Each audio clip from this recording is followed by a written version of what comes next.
last night. Christian Brown, 26 points. I love what Christian Brown's doing, by the way. Man. I really, really Maybe it was appreciate just that. you had to bench him for a little while. If Zach was sitting right there, he would have been upset with me. I hate that. And I don't like it for him. Now, I understand what was going on. Yeah. Right? Russell Westbrook was he was playing out of his mind, right? And you like the combination of he and Jamal Murray, right?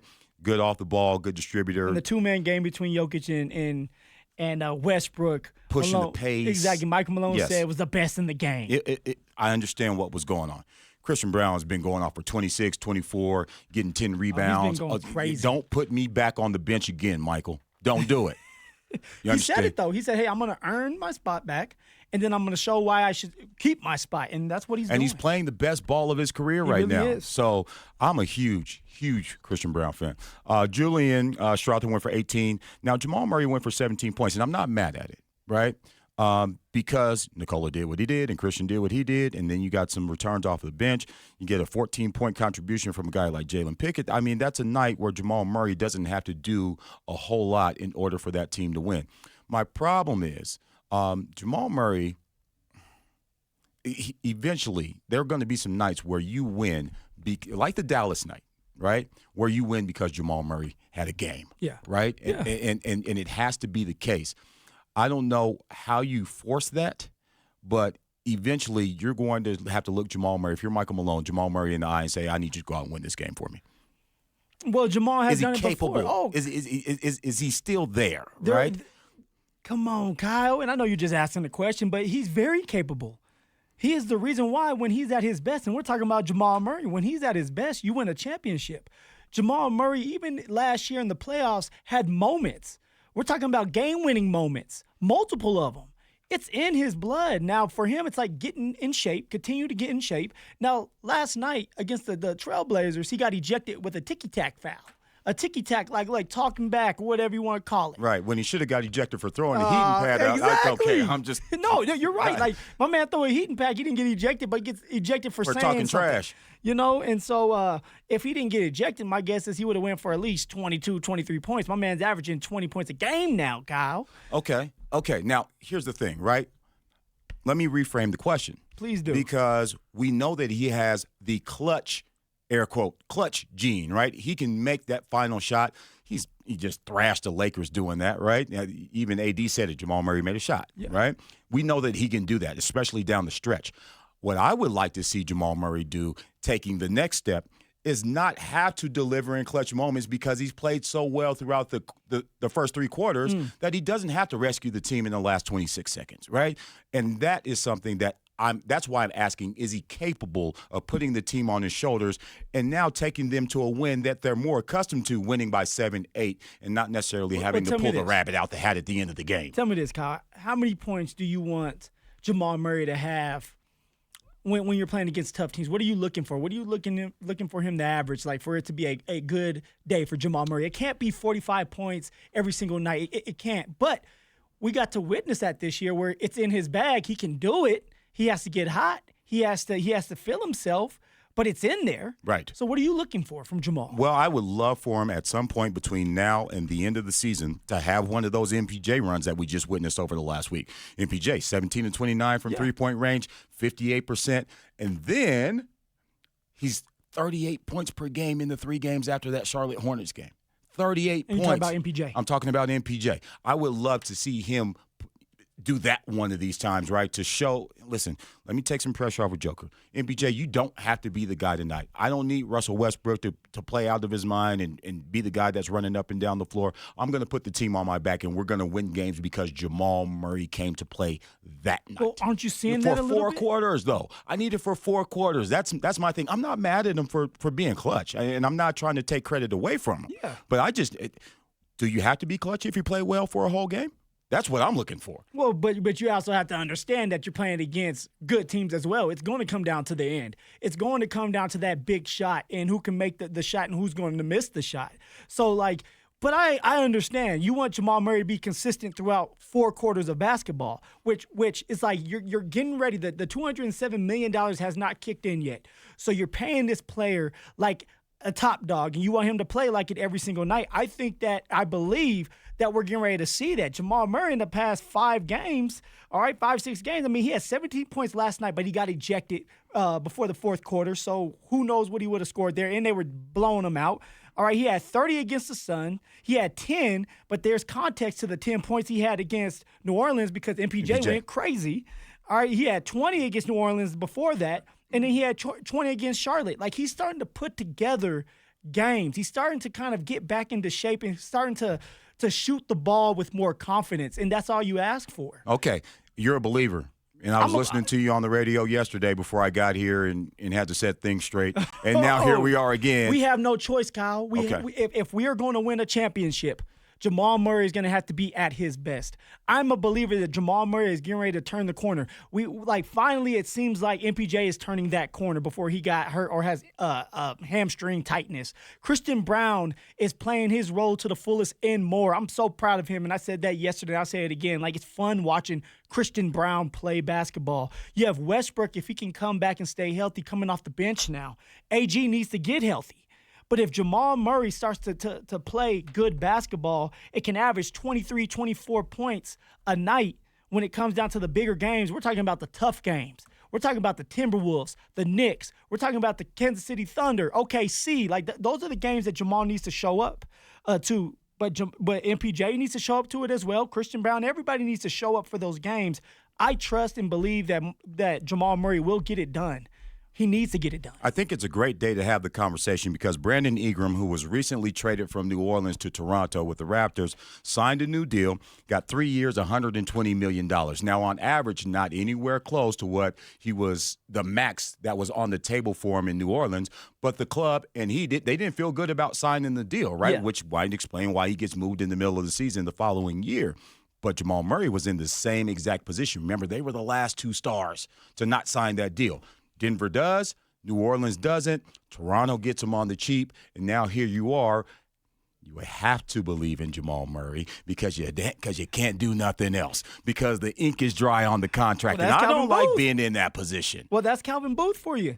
He put himself in that position. He put himself in a situation where we have to rely on Jamal Murray. But you know what? If Jamal Murray is up for it, if he's healthy enough, and we get the best version of him, that's enough to win a championship because he's done it before. We've seen it before. So I like that's where it comes down to, like, we have to trust the process. All right, I want to go to Dante here for a second because Dante is a basketball fan, and I like most of your assessments about basketball as long as we're not talking about Phoenix. All right, we got the groundwork laid there here. All right, am I being unfair? I mean, I don't feel like Jamal Murray plays complete games, and if he did, probably we wouldn't need him to be a clutch guy in the last moments of the last 2 minutes of a quarter or a game, I should say. No, I'd agree with you. When Jamal Murray is playing at his best, you don't need clutch moments because they're sitting in the fourth quarter because they're up by 20. Depending on who you're playing. I mean, we saw Jamal them go to Murray the finals, go 16-4. Jamal Murray at his best playing playing OKC. Are they sitting in the fourth quarter? Maybe not this season. No. Come on now. No. Not. Yeah, that's a good point. If you're playing like the top of the top, no. But like we saw them go 16-4 on the way to a championship, where like they were kind of blowing teams out. They weren't like the most competitive games, even within those 16 wins on their way there. So when Jamal Murray is playing great, it just takes a load off of everybody else's shoulders. That, to be honest, Jamal Murray should be playing great pretty much every night. Like he definitely underperforms most nights. And yeah, the clutch moments are cool, but it's like, again, like Kyle said, if you're playing great throughout the game, you won't need those clutch moments nearly as much. And then, to me, Jamal Murray is more of an efficiency problem, where it's like he doesn't shoot 50% most nights, where it's, if you want to be considered an all-star, if you want to be considered an all-NBA guy, you got to be closer to 50% on most nights. Yeah, he's a kind of a streaky rhythm guy, right? Once he's feeling it, and he's really hard to stop in those moments. And I just want him to get in the rhythm because – sooner or later, it's not going to be the Blazers on the schedule. And if you're going to contend with an OKC, if you're going to contend with Minnesota, who has been a pain in the you-know-what over the last year and a half, if you're going to contend with the Lakers right now or the Rockets, where the hell did they come from? You're going to need Jamal Murray, right, to be in his rhythm. Yeah, right? I also think he makes it more difficult on himself than he needs to. I think his shot selection is pretty bad most nights. I think it's been getting better this season, but that is definitely something I noticed last year, and particularly in the playoffs. His shot selection, he just makes it difficult on himself, where it's like he's trying to do these step-back threes. Yeah. Well, but we talked about this before, where it's like, hey, it looks like Jamal's not getting that separation that he used to have. Exactly. Like, and hey, when you're, I can separate, boom, and have a better shot at making this basket or easier a higher shot. percentage shot. Yes, Exactly. a shot that is just based on data and whatnot, a higher percentage of a look for him. And when last year when he wasn't blowing past guys and he's having to, take these step back shots or these contested shots, those just aren't good shots. And yeah, I would call him, he's a good bad shot maker, if that makes sense. Good bad no, shot don't maker. shoot that. Oh, okay, it's Jamal. Yeah. But that's the problem, right? You know a bad shot when you see one, right? But I honestly, I think he's built a career on it. And you kind of, the fleas come with the dog as far as I'm concerned with that one. Here's my thing, okay? And I want to go out to the text line because I think it's relevant to the conversation. 303-713-1043 is the RamosLaw.com text line. This from the 720. They're going to have to score 150 points per game in the playoffs. I'm scrolling all the way down. The Nuggets are 24th in the league, allowing almost 116 points per game to their opponent, 115.8 points per game. Yeah. That's still a concern, right? And I don't think Jamal Murray is going to be the catalyst to making that better, to getting them in the top 15. No, I think that has to do with more Aaron Gordon missing time because, it's not like Jokic, we'll call him an average defender. Well, that's the team as a whole. It's not just Jamal Murray when you talk about defense. But that's what I'm saying. Unit. I think Aaron Gordon not being there has really hurt this 100%. defensive unit, and he's missed a lot of games this season. So I don't think they're a perfect defensive team, but I think missing Aaron Gordon and missing Peyton Watson for the last week, and then we're going to miss him into the future too here, I think that has a lot more to do with it than Jamal Murray or the team as in general. Because in basketball, it's like, hey, everyone does everything, but there are certain guys that have certain roles out there while they're there. You're a role player. Yes. Peyton Watson is specifically there for defense. Christian Brown, at one point, you looked at him as a defensive player. Jokic, not so much. But I will say this, Jokic is playing better defense, and that's contagious because when your best player on your team starts to play defense, now there's no excuse. Everybody needs to play defense. So I just think it's a unit thing. That's why I said before, even with Jamal, like that's not a Jamal thing. Aaron Gordon being back in the mix, that's definitely going to help out, but everybody has to pull their weight. Everybody has to communicate, get back down, transition, run, sprint. That's effort. And you know how defense is. Defense is all about effort and communication. And that's dope, right? I love the way you said it. Well, why aren't I seeing this play out in the points per game, though? I don't understand that. Like those things are good. Rebound the ball, play defense. We hear Michael Malone talk about that kind of stuff all the time. You're still giving up 116 points. And don't tell me the Knicks and the Cavs have skewed the points per game margin that much. Well, it's the they're still giving up a ton of points. It's like the issue with the Nuggets, it comes down to making sure that when you're around the perimeter that you make a contested shot for that opponent. They're not doing that. For example, the Cleveland Cavaliers went crazy on us from the three-point line. We have to stop that because when you get to the playoffs and you have a team that can shoot the lights out, it becomes a math issue if you can't stop them from shooting threes. So everybody needs to do their job and be more aggressive more times than not. And it's not just like, hey, I'm going to play defense for one quarter. It's like we're going to play good defense for 4 quarters. And if they're able to do that, then they won't be scored on as much as they are. All right, Nuggets back in action. This is going to be tomorrow night against the Portland Trailblazers again at Ball Arena. And then after that, Charlotte, before they welcome the Lakers into town on the 22nd. So it's not going to get easier.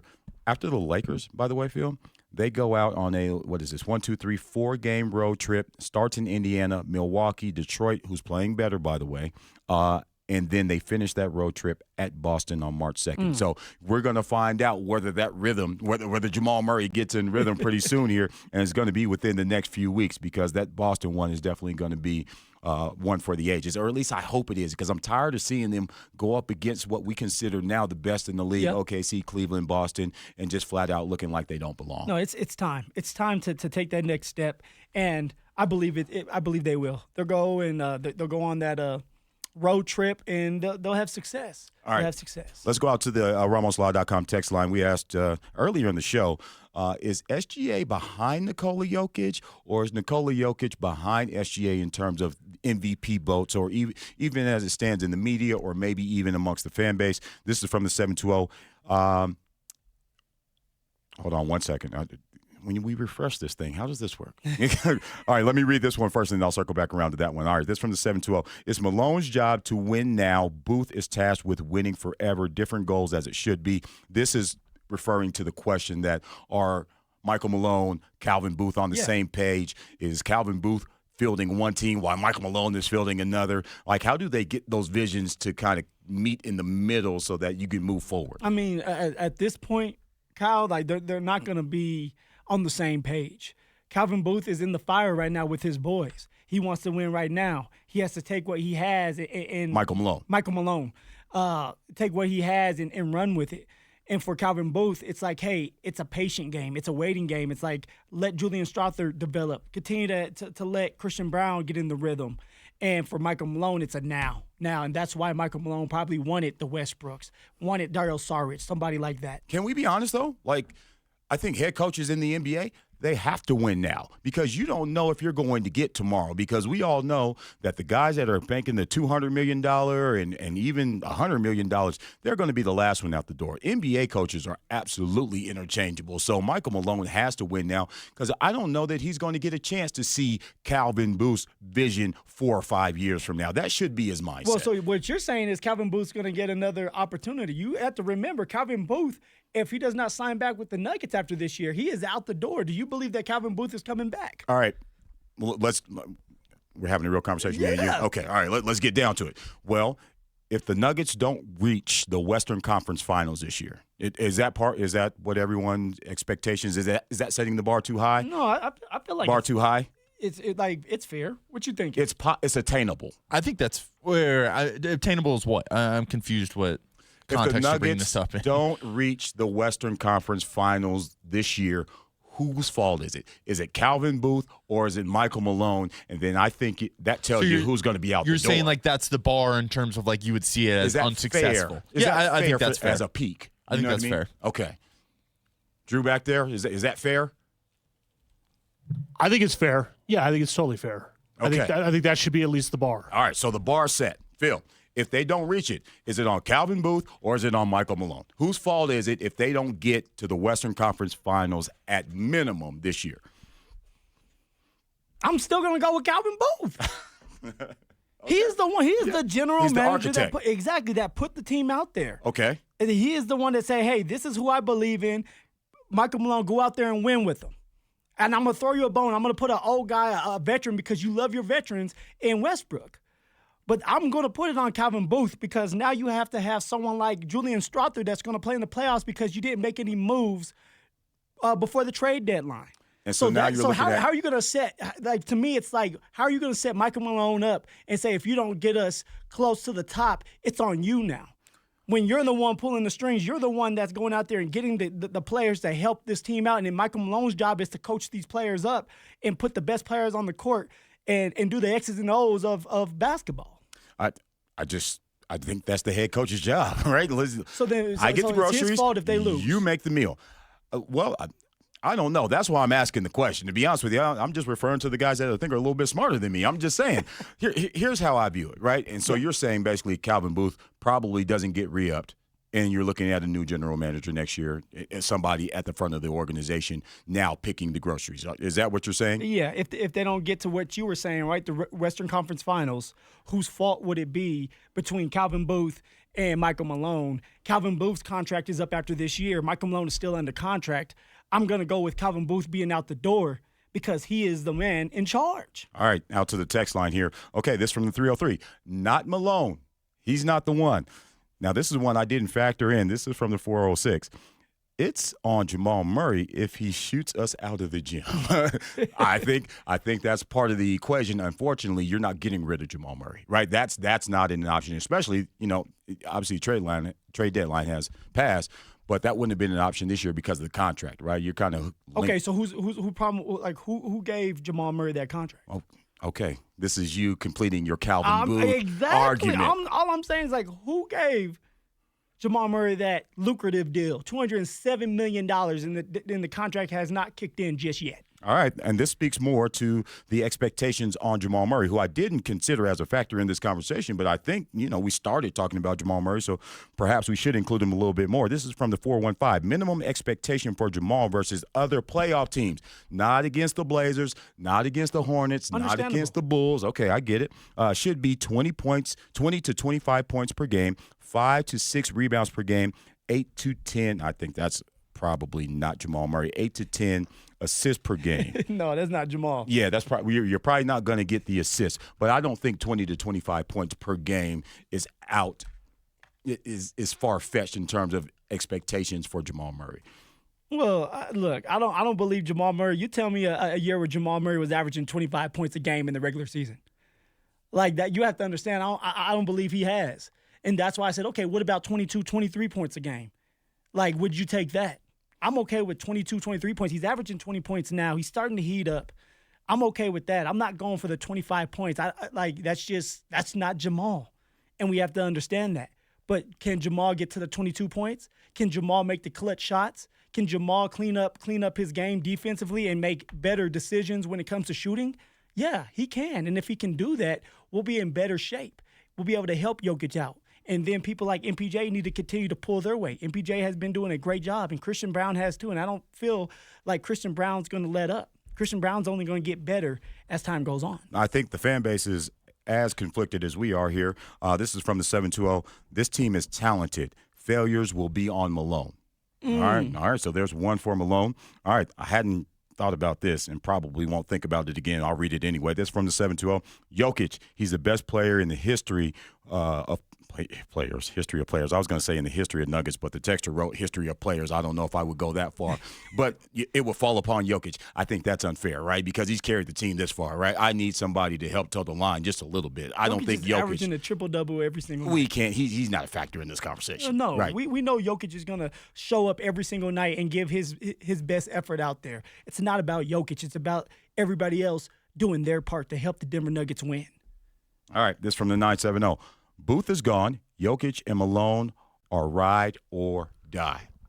And the soundbites, they're on your side on this one. Well, yeah, but he's also pretty much saying, whoever that texter is, I wish they would put their name on it. He's also saying that, like, Jokic might have a say in this. If it comes to Kroenke maybe asking Jokic, like, hey, who do you want? Do you want Calvin Booth or do you want your boy Michael Malone? And you're always going to ride for your boy who's going through the fire with you. Coaches are going through it just like the players. Coaches can be fired just like players can. So you guys are kind of in it together, and if you want to have a great chemistry, a great relationship, you have to understand that as players and coaches. No doubt about it. Hey, coming up on the other side, it's going to be time for a 3 count. Yes, sir. I'm coming off the top rope like Zach Bye.